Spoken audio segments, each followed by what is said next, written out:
On vous en parlait ces dernières semaines. La guerre au Moyen-Orient a fait grimper les prix du propane et les amateurs de barbecue ne sont pas au bout de leur peine parce que la viande coûte aussi plus cher. Pour mieux comprendre le phénomène, Anne-Sophie Jobin s'est rendue à la source.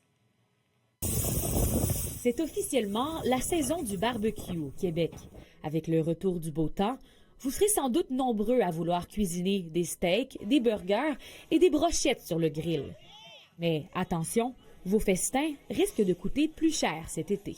Le prix du bœuf a bondi de 63 % depuis 2021. Depuis la dernière année seulement, la hausse atteint presque 13 %. C'est sûr que le prix du bœuf a augmenté, c'est une chose qui est sûre. Le propriétaire de la boucherie Tendre Gourmet à Candiac travaille fort pour garder des prix abordables en achetant stratégiquement et en grande quantité. Selon lui, le bœuf n'est pas le seul produit touché. Tout a augmenté, le poulet a augmenté, le porc a augmenté, tout a augmenté. Le poulet, il a presque doublé. 5,50 il y a 3 ans? 3 piastres. OK, donc ça a plus augmenté le poulet que Oui, le bœuf. en pourcentage. Mais bien sûr que les gens s'en rendent un peu moins compte parce que c'est 5,50 versus 11,99 $.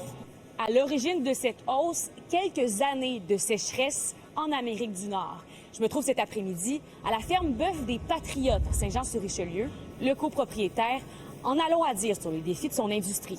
Ce que ça a fait, la sécheresse, ça cause une diminution de la disponibilité des aliments pour les animaux. Les gens ont dû réduire leur cheptel. Qu'est-ce que ça fait un cheptel réduit? Ça fait moins de veaux disponibles à l'engraissement. En plus, on a l'augmentation des intrants, l'augmentation des carburants. On le voit là, dernièrement, ça nous frappe directement. Ce qui fait augmenter aussi le prix du produit fini, de la viande en comptoir. Mais il y a tout de même une lueur d'espoir à l'horizon pour l'industrie bovine. Pour la première fois depuis 2018 au Canada, le nombre de bêtes est en hausse. Une bonne nouvelle qui pourrait éventuellement faire sourire autant les éleveurs que les amateurs de barbecue. Anne-Sophie Jobin, TVA Nouvelles, à Saint-Jean-sur-Richelieu.